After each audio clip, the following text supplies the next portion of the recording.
Imagine waking up on a Friday morning with a business idea, and then by Monday morning, you already have a full-fledged running business.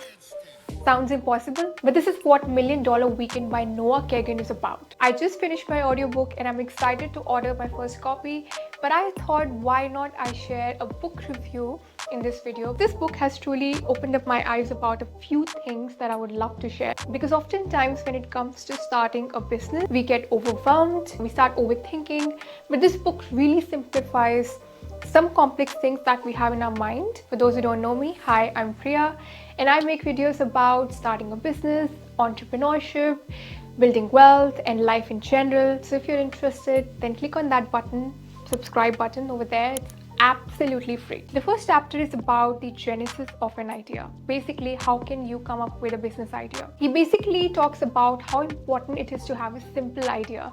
Because if you yourself make your life complex with your complex idea, you're going to make your customer's life complex as well. It should be easier to explain to yourself, to others, because if you can't explain your idea in a simpler way, then it will be hard to communicate with your customers and get them on board. So you talk about how oftentimes the business that do really well comes from actually a simpler idea. In fact, he even explained how mindset plays an important role in this part of the journey, because oftentimes when we think of a simpler idea, we assume that somebody must have done it, or either they're doing it really well. In reality, running a simpler idea, they might be doing it in a way which you can make better.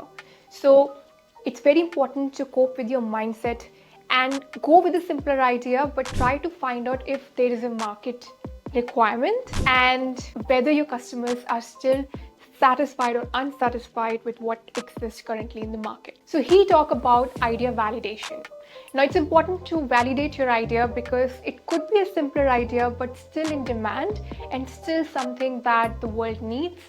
The only way to find it out is by asking your customers. In fact, what I'm pursuing right now is something that I have been hearing a lot from my own customers, and I feel that it's good to know the viewpoint of potential customers who are actually going to buy your product or services. And secondly, shift your mindset. Don't think that there are limited opportunities, and if there's a simpler idea that you can work on, somebody's already doing it and they're doing the best. That's oftentimes not the case. For example, there are amazing clothing brands out there, but there's no clothing brand which is focusing on a certain sector of society, say pregnant women, then this could be a potentially good working idea. Clothing is a very competitive market, but nobody's still looking at this overlooked segment.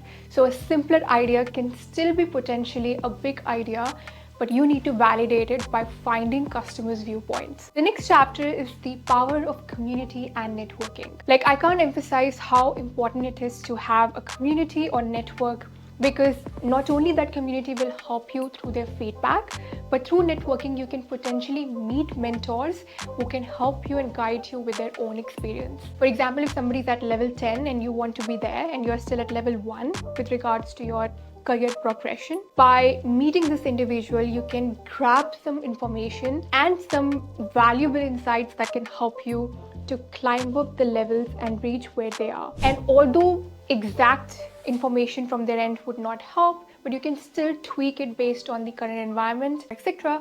But it would still help you to get someone's insights based on their experience. In fact, he talks about that it would have been very difficult for him to take his business to the next level if he didn't have those relationships and that community that helped him to make his business idea a reality. The next is 48-hour launch strategy. Now, let me tell you one thing. When I started my first business, in my mind, I felt like, oh my God, I have to build a website. I have to register my business. I have to find a business name. I have to go above and beyond in my marketing strategy. And it took me literally 2 days to register my business, make a website, and launch it. Literally 2 days. So sometimes we overcomplicate things, but as long as you know why you're doing this, what you're doing, and how is it going to help your customers, that's all you need to start your business. Literally, you can start a business in 48 hours. But there's one thing he mentioned that actually is really valuable here, is that the power of MVP. So MVP means minimum viable product, which basically means that it's just a prototype of what is coming ahead.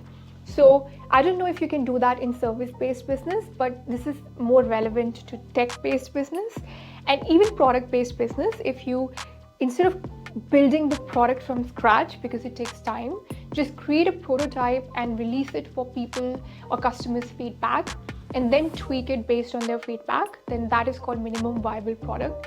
And it's best to test minimum viable product in the current times than any other times in the history because of social media. With social media, you can directly talk to the customers and can ask them whether they like it and what aspects they don't like about it.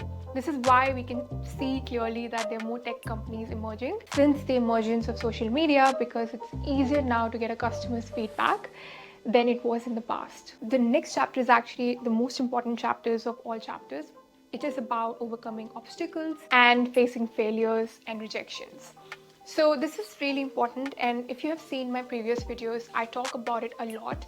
A lot of times we don't take any action because we are scared of all the negative things that are coming ahead. But instead of seeing it as an obstacle, see it as part of the process, because the earlier you face rejections, the better it is for you to move in a different direction. So he spoke about his own failures, but those failures helped him to start his other business, which is actually the successful business that he owns right now. So basically, there are very, very, very few entrepreneurs who will say that they got it right in the first go. Most entrepreneurs will tell you that you fail. Failure is part of the process. It's part of the journey, and the whole journey of business is about figuring out how can you make things better, how can you improve, and how can you make your customers' journey in life easier so they want to buy more products. And when they buy more products, you make more revenue. You make more revenue, you grow the business, and you make profits, and you live the best life ever. And chapter 5 is actually about this, scaling business. So most entrepreneurs struggle after making sales, after validating their ideas, and after launching.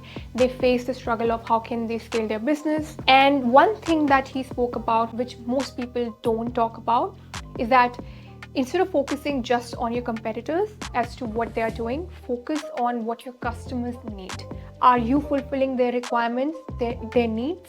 What is happening in the market? And this will allow you to tweak your product and services in a way which helps your customers, because in the end, they're going to buy your product, not your competitor. So don't just lose sight by focusing on your competitors, rather focus on your customers.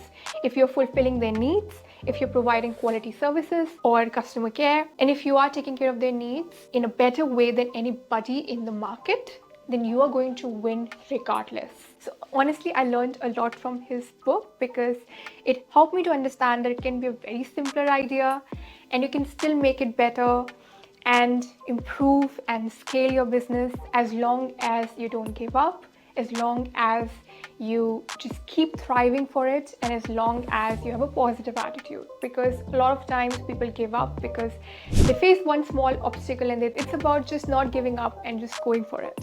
You're going to fail multiple times, and that's absolutely fine. Now, I loved this book. I want to know, what are your thoughts? Have you read this book? Do you think this book is valuable, helpful? Is this video helpful and valuable? If you have any other ideas that you would like me to cover, let me know in the comments section. As I said before, your comments are really valuable to me, and I would love to hear more about if you have any particular ideas that you would like me to cover, or if you have any suggestions for me that I can work on. I would love to hear that from your end. But thank you so much for watching my video, and I'll see you in my next video. Till then, take care. Bye-bye.